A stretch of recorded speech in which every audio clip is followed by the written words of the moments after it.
Good morning बच्चों। आज इस हिंदी की क्लास में आप सबका स्वागत है। मैं उम्मीद करती हूँ आप अपनी पढ़ाई थोड़े थोड़े शुरू कर दी होंगी।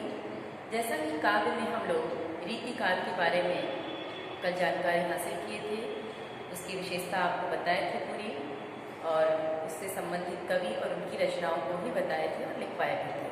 आज हम लोग पुनः आएंगे आधुनिक काल का पहला युग भारतीय युग के बारे में पढ़ेंगे।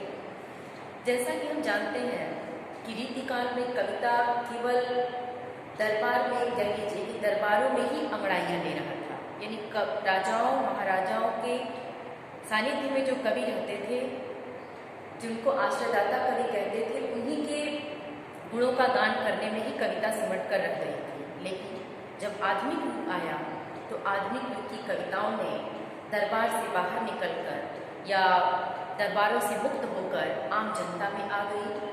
और आम जनता में आने के बाद इस युग के कवियों ने क्या किया, जो समाज की समस्याएं थीं, जो सामाजिक कुरीतियां थीं, उन सामाजिक कुरीतियों से लड़ने के लिए इन्होंने जनमानस में कलम को आवाज़ दिया।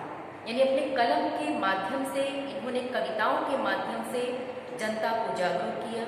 जो समाज में व्याप्त विसंगतियाँ थीं उनको दूर करने की कोशिश की, देशवासियों में देश प्रेम की भावना को जागृत किया। तो इस रूप में अगर ये देखा जाए तो आधुनिक हिंदी साहित्य के जनक के रूप में भारतेंदु हरिश्चंद्र जी का नाम लिया जाता है। कि आधुनिक हिंदी साहित्य का जनक कौन है? भारतेंदु हरिश्चंद्र। और इसी कारण इस युग का नाम भारतेंदु युग भी पड़ा, क्योंकि आधुनिक हिंदी साहित्य का अगर जनक के रूप में नाम लिया जाए तो भारतेंदु हरिश्चंद्र जी का नाम आता है। और उनके इन सारे गुणों को देखकर, या इन्होंने जो काव्य सृजन किया या साहित्य सृजन किया, गद्य की भी विधाओं में जो लेखनी चलाई, इन चीज़ों को देखते हुए इस युग का नामकरण इन्हीं के नाम पे भारतेंदु युग कर दिया गया। और भारतेंदु युग में गद्य तो खड़ी बोली में लिखा गया, ये मैंने कल भी आपको बताया था, लेकिन कविता पूर्ण रूप से ब्रज भाषा में ही प्रचलित रही। यानी भारतेंदु युग में काव्य की भाषा क्या थी? ब्रज भाषा ही थी। अब इस युग में की जो मुख्य विशेषता थी देश प्रेम की भावना, जैसा कि मैंने आपको पहले ही बताया कि इसके पहले रीतिकाल की कविता केवल दरबारों में ही सिमट कर रह गई थी, लेकिन इसके जनमानस से उनका कोई लेना देना नहीं था, रीतिकालीन कवियों का न ही सामाजिक कुरीतियों से कोई मतलब था। लेकिन जब आधुनिक युग आया तो इस युग के कवियों को सामाजिक कुरीतियों का अंत करना, लोगों के अंदर देश प्रेम की भावना जगाना, इन सारी चीज़ों से मतलब था। इसलिए इन्होंने किसको आधार बनाया? अपने कलम को आधार बनाया, अर्थात कविता के माध्यम से इन सारी विसंगतियों को दूर करने की इन्होंने भरपूर कोशिश की। तो लोगों के अंदर देश प्रेम की भावना जगाई, सामाजिक चेतना व जनता, यानी जो सोई हुई जनता थी उनके अंदर जागरूकता कैसे पैदा किया जाए, इसके लिए इन्होंने काव्य को आधार बनाया। और जन काव्य, जन के लिए, जनता के लिए इन्होंने काव्य लिखना शुरू किया। प्राचीनता व नवीनता का समन्वय, इन्होंने अपनी कविता में जो प्राचीन चीज़ें थी, प्राचीन चीज़ों की अच्छाइयों को भी समाविष्ट किया और नवीन चीज़ों को भी आधार बनाया। यानी दोनों को आधार बनाकर इन्होंने अपना काव्य सृजन किया। और आधुनिक युग की कविताओं में अधिकांशतः प्रकृति चित्रण भी देखने को मिलता है। प्रकृति के चित्रण को आधार बनाकर इन्होंने अपने काव्य को आधार बनाया। और कुछ विशेषताएं जैसे श्रृंगार और सौंदर्य से परिपूर्ण काव्य, श्रृंगार और सौंदर्य से परिपूर्ण इनके काव्य होते थे। भक्ति भावना से परिपूर्ण भी कुछ कविताएं देखने को मिलती हैं।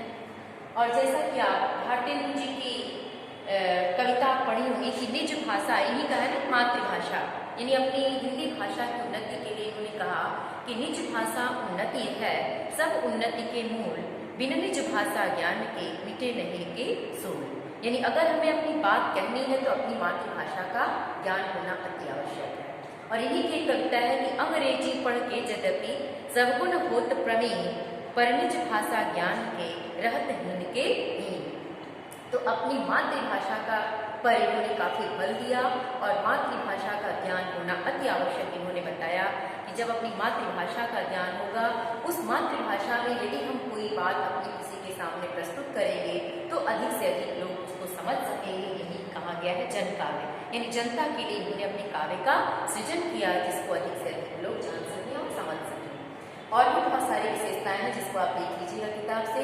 ये संक्षिप्त रूप में मैंने आपको बताया है, जो आप नोट्स के रूप में देखिए। जैसे रीतिकाल की विशेषता, प्रमुख कवि, रीतिबद्ध कौन है, रीति सिद्ध कौन है, रीति मुक्त कौन है, वीर रस की कविता करने वाला कवि कौन है, और इनकी रचनाएं कल मैं आपको बताई कि बेटा उसको कॉपी में लिखिएगा। और आधुनिक काल में जो आपको सबसे पहला युग भारतीय युग का परिचय मैं दे रही हूँ, और ये युग कब से कब तक था, इस युग की क्या मुख्य विशेषताएं थी, और इस युग के प्रमुख कवि कौन है, उनकी रचनाएं क्या हैं, जरूर कॉपी में आप लिखेंगी। ऐसे ही थोड़ा थोड़ा एक एक युग करके मैं आपको बताती जाऊंगी। अगर आपके पास अभी किताब उपलब्ध नहीं है तो अभी मैं साहित्य के इतिहास को ही बताऊंगी, उसी का नोट्स बनाऊंगी, आप इसको लिखते जाइए। फिर किताब आप मिल जाती है तो खरीद लीजिए, इसके बाद मैं पाठ पढ़ाना शुरू करूंगी। अब देखिए इस युग के प्रमुख कवियों में भारतेंदु हरिश्चंद्र का नाम आता है, क्योंकि इन्हें ही जनक कहा जाता है। इनकी रचनाएं, काव्य रचनाएं, प्रेम सरोवर, प्रेम माधुरी, प्रेम फुलवारी, प्रेम पचीसी, बहुत सी रचनाएं हैं, और भी आप देख लीजिएगा। कुछ महत्वपूर्ण रचनाओं को मैंने लिखा है। दूसरे हैं प्रताप नारायण मिश्र, जिनकी रचनाएं हैं मन की लहर, मानस विनोद और प्रताप लहरी। तीसरे हैं राधा कृष्णदास, जिनकी रचना है भारत बारह मासा। चौथे कवि अंबिका दत्त व्यास हैं, जिनकी रचना है पावस पचासा। तो ये कुछ महत्वपूर्ण कवियों के नाम मैंने यहाँ लिखा है और उनकी महत्वपूर्ण रचनाएं बच्चों। आज आप कॉपी में इतना लिख लीजिएगा, कल के लिए आपकी वेदी टाल के छोड़ देंगी। और आपसे मैं उम्मीद करती हूँ कि जो मैंने आपको अलंकार क्लास में जब आप विद्यालय आ रही थी उसमें मैंने आपको पूर्व परिचय देते हुए जो आपके निर्धारित पाठ्यक्रम में है, उपमा, रूपक, उत्प्रेक्षा, तीनों अलंकार को कई उदाहरण के द्वारा, परिभाषा के द्वारा मैंने समझाया है, उसको अपनी कॉपी में लिख भी लेंगी, याद भी कर लेंगी। थैंक यू, आज के लिए इतना।